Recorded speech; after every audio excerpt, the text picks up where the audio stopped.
안녕하세요. 에아빠의 이중생활입니다. 5천만 명이 넘는 구독자를 가진 미스터 비스트. 전 세계 인구 약 77억 8천만 명 중에 0.6%가 구독자이고, 미국 인구로만 따지면 약 3억 3천만 명 중에 15%가 구독자인 셈이며, 한국인으로 따지면 한국인 100%가 구독자인 셈이죠. 영상만 올렸다 하면 기본 3천만의 조회수. 그러다가 이제 제 채널을 보면 구독자 5천여 명, 뒤에 0을 4개나 빼야 되네요. 울고 싶지만 이 미스터 비스트도 처음에 구독자 0으로 시작했다는 거, 거기에 위로를 받으면서 이 유튜버는 도대체 어떻게 구독자 5천만 명을 모을 수 있었는지 애아빠의 이중생활이 분석해 보았습니다. 끝까지 시청해 주세요. 저기요, 겨우 구독자 5천 명이면서 5천만 명 유튜버를 어떻게 분석하겠다는 겁니까? 신뢰가 안 가는데. 이미 이 미스터비스트 채널을 분석한 유튜버들이 되게 많더라고요. 그 중에 제 생각에 좀 신뢰가 갈 만한 내용들을 모아서 이 엑기스만 짜보도록 하겠습니다. 우선 이 정도 구독자 수의 채널은 대체 얼마나 벌까요? 미스터비스트가 직접 말한 건데요. 어느 시점에 다다랐을 때 한 달에 약 100만 명씩 구독자가 증가했고, 조회수는 한 달에 약 300만 뷰씩 달성했다고 합니다. 이 숫자들로만 따져서 계산해보면 한 달에 약 60만 불, 한국 돈으로 치면 약 6억 7천만 원 정도가 매달 통장에 찍히는 거죠. 이게 그의 채널 구독자 수가 약 2천만 명대 얘기니까 지금은 이것의 2배 이상이겠죠, 아마도. 그러면 한 달에 통장에 한 12억씩 따박따박 들어오는 거죠. 이는 유튜브 채널 광고 수입만 계산한 것이고, 기타 기업 협찬이나 굿즈 판매 등 여러 가지 부수적인 수입을 합쳤을 때는 이보다 훨씬 많은 돈을 벌고 있다고 봐야 할 겁니다. 그리고 이 사람의 나이는 현재 22살이죠. 이야, 어린 놈이 횡재했네. 대체 뭔 영상을 찍는 거야? 오늘 기부하는 영상들입니다. 최근의 영상들을 보면 다음과 같아요. I literally bought every single item in 5 stores. Starting with 가게에 들어가서 가게 안에 물건을 전부 다 사버립니다. 그리고 익명의 아무나에게 공짜로 나눠주거나 아주 저렴한 값으로 파는 거죠. I have the same banner from last time. I never got rid of it. 자동차 딜러샵 가서 자동차를 전부 다 산 다음에 또 나눠줍니다. 어떤 살면서 행운을 받는 사람들의 기뻐하는 모습과 이걸 보며 기뻐하는 자신의 모습을 보여주는 것이죠. This is perfect, the perfect gift. There is so much going on. Chandler's health. 이거 갑부집 아들이 돈 자랑하는 거 아닌가? 5천만 명 구독자를 모은 사람을 그리 단순하게 생각할 수는 없는 것 같습니다. 일단 이 미스터 비스트는 평범한 집안의 평범한 학생이었습니다.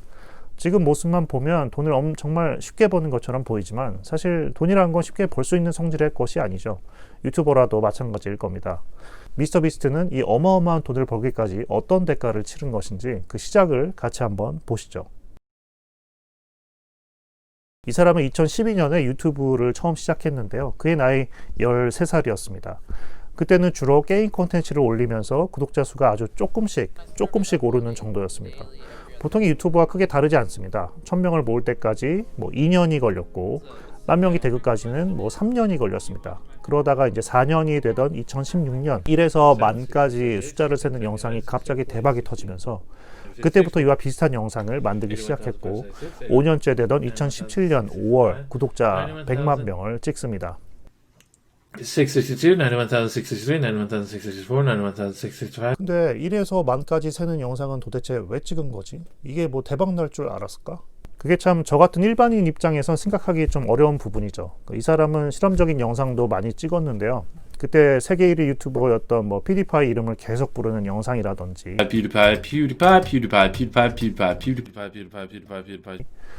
그런 영상들을 계속 만들었습니다. 야, 이런 거 되게 시간 낭비하고 쓸데없는 영상들 아니야? 아니, 부모님은 자기 아들이 이런 거 찍고 있으면 뭐라 안 그랬을까? I do remember too. My mom used to always tell me stop making videos and go study and things like that. 케이시 네이스텟, 이 사람과의 인터뷰에서 밝힌 건데요. 엄마한테 항상 잔소리를 들었대요. 제발 그런 영상 그만 찍고 공부 좀 하라고요. 당연한 거겠죠. 그도 평범한 집에 평범한 아들이었으니까요. 그런데 그의 고집은 평범하진 않았나 봅니다. 물론 지금은 그에게 잔소리는 더 이상 하진 않으시겠죠. 부모님한테 용돈으로 1억 원을 드리는 영상도 찍었거든요. 야, 한 달에 12억씩 벌면 좀 더 드려도 될 것 같은데. 2017년 5월 100만 구독자가 된 이후로 모르는 사람에게 기부하는 영상을 찍기 시작했는데, 이게 정말 대박이 났죠. 홈리스에게 1,000만 원을 주는 영상이라거나, How's it going? It's about $10,000. 그 외에 뭐 피자 배달원에게 팁으로 1,000만 원을 준다거나 아니면 집 하나를 통째로 준다거나. This is for you. We were lying about Chad. This whole house is for you. 2017년 이후에 약 1년 반 동안 이런 기부금으로만 쓴 돈 12억 원이었다고 합니다. 이 기부하는 영상을 업로드할 때마다 조회수가 1,000만을 넘는 기여금을 토하면서 구독자 수는 그때부터 기하급수적으로 늘어납니다. 제가 이 영상을 만드는 지금은 구독자가 한 5,160만 명 정도 되네요. 와, 이게 어제만 해도 5,050만 명이었거든요. 하루 만에 100만 명이 늘고 있습니다. 여기까지가 제가 조사한 그의 유튜버로서의 대략적인 행보이고요. 지금부터는 그가 지금의 위치에 있기까지, 저도 물론 아직 유튜브 초보이지만 그래도 나름 그간의 경험을 곁들여서 분석한 내용을 말씀드려 볼게요. 구독자를 올리기 위해선 이 바이럴 영상이 필요합니다. 소위 우리가 말하는 떡상 영상을 말하는데요. 유튜브 알고리즘이 어떤 영상을 이 바이럴 영상으로 채택을 하게 되면 이 영상의 조회수가 엄청 늘어나게 되고 자연스럽게 다른 영상들도 조회수가 늘어나며 구독자 수가 늘어나는 것이죠. 어떻게 이 바이럴 영상을 만들 수 있느냐에 대한 많은 유튜버들의 분석이 있었지만 제가 신뢰하는 내용은 다음과 같습니다. 바이럴 영상이 될 확률이 아주 높은 영상의 주제는 크게 5가지로 나눌 수 있습니다. 첫 번째, 머니 릴레이티드. 돈과 관련한 영상은 사실 모두의 관심사죠. 우리나라 100만 유튜버 중에 한 명이신 그 심사임당님의 채널도 가장 궁극적인 주제는 돈인 거잖아요. 부자가 되는 법. 뭐 이미 부자도 더 부자가 되기 위해 찾을 내용이니까 사실상 사람이라면 누구나 보고 싶은 콘텐츠일 겁니다. 두 번째는 그 리액션 영상입니다. 즉 뭐 사람들의 반응을 보면서 재밌어하는 영상들이죠. 예로 든다면 어떤 멋진 노래를 듣고 감동을 받는 장면이라든지 마술쇼를 보여주면서 사람들의 놀라움을 보여준다든지 스페이드를 뽑았을 겁니다.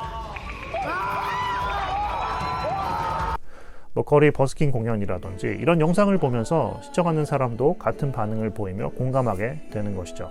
세 번째는 챌린지 영상입니다. 뭔가 도전하는 영상이죠. 뭐 뚱뚱한 몸을 몇 달에 걸쳐 근육질 몸으로 만들었다든지 매일 아침 새벽에 일어나 보통 사람은 하기 힘든 루틴을 만든다든지 하는 영상들이죠. 뭐 생각해보면 저도 많이 보는 것 같아요. 뭐 먹방도 일종의 챌린지가 아닐까 싶어요. 뭐 보면서 자극을 받게 되고 대리만족도 느끼게 되는 그런 영상들이죠. 네 번째는 드라마입니다. 사람 냄새 나는 이야기들입니다. 멀리 타지에서 힘들게 생활하는 어떤 트럭커의 이야기라든지 소위 말하는 어떤 뭐 다큐멘터리 형식의 이야기죠. 또는 요즘 그 유재석님의 유퀴즈 채널도 일반 사람을 만나며 어떤 인간미를 끌어내는 사람 냄새 나는 드라마를 다룬다고 할 수 있겠습니다. 다섯 번째는 그 구독자 수가 많은 다른 유튜버와 콜라보레이션을 하는 겁니다. 이렇게 되면 두 채널의 구독자 수가 만나서 더 많은 조회수가 될 확률이 높아지고 어떤 그 시너지 효과를 내는 것이죠. 그런데 이 미스터 비스트는 이런 바이럴 영상이 될 조건들을, 그러니까 여러 가지 조건들을 합치고 뭉쳐서 자신의 영상에 잘 녹여내는 거죠. 예를 들어 이 영상을 한번 볼까요? 일단 상금이 걸려 있으니까 돈과 관련한 영상이고요. 유명한 유튜버들을 초대해서 진행했고요. 또 도전하는 영상인 거고요. 또 진행하면서 사람들의 리액션을 보는 영상이기도 하고요. 결과적으로 이 비디오는 현재 3,700만 시청 조회수를 기록했습니다. 그런데 아무리 떡상 가능성이 높은 주제로 영상을 만든다 해도 사람들이 클릭을 하지 않는 한 뭐 무용지물인 거죠. 여기서 미스터 비스트는 어떻게 하면 영상을 사람들이 클릭을 하게 만들 것인지를 알고 있었던 듯 합니다. 바로 이 클릭률과 시청 시간이죠. 이 두 밸류가 높을수록 유튜브 알고리즘은 더 많은 사람들에게 이 영상을 추천해 줍니다. 클릭률에 영향을 미치는 것은 영상의 제목과 그 썸네일입니다. 그 영상 제목을 보면 아주 간결하고 늘 임팩트가 있습니다.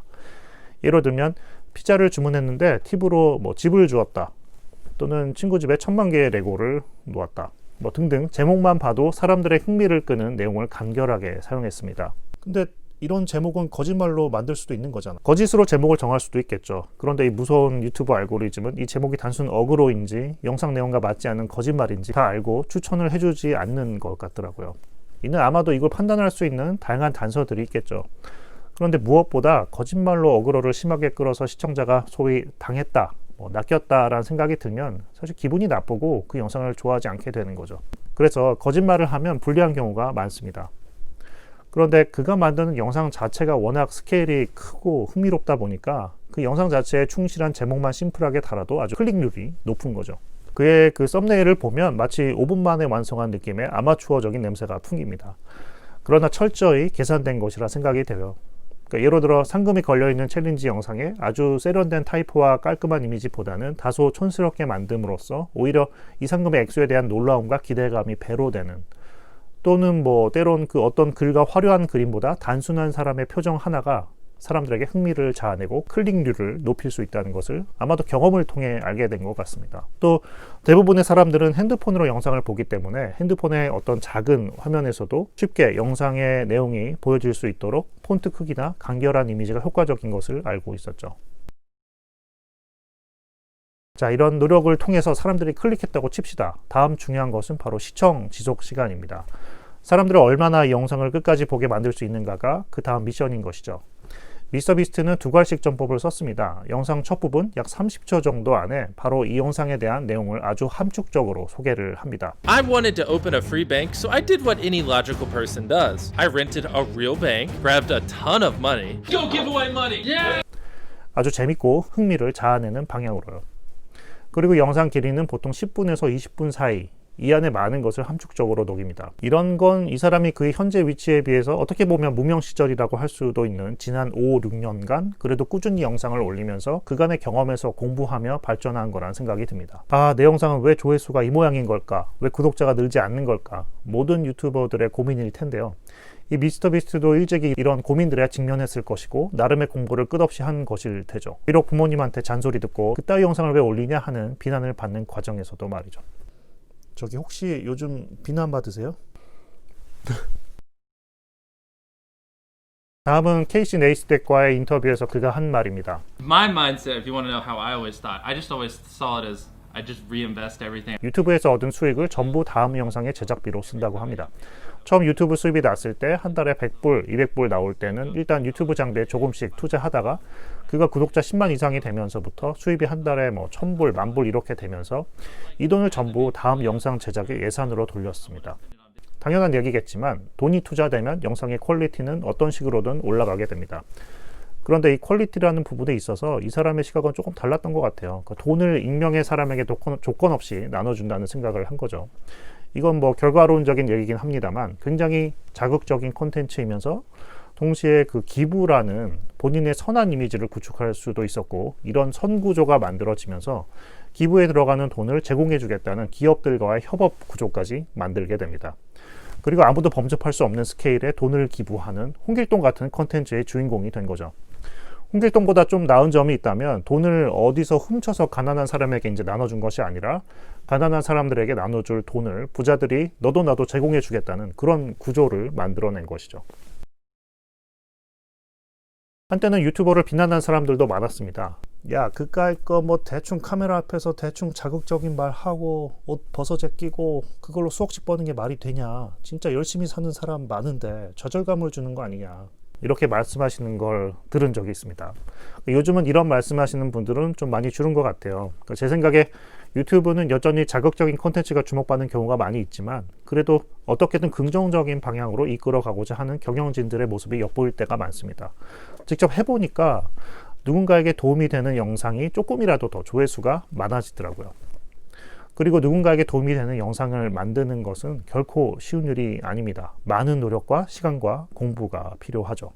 미스터비스트는 2021년 현재 가장 대형 유튜버 중에 하나인 사람입니다. 그가 뭐 대단한 사람이고 이 시대에 따라야 하는 존경하는 인물 뭐 이라고 말하고 싶지는 않습니다.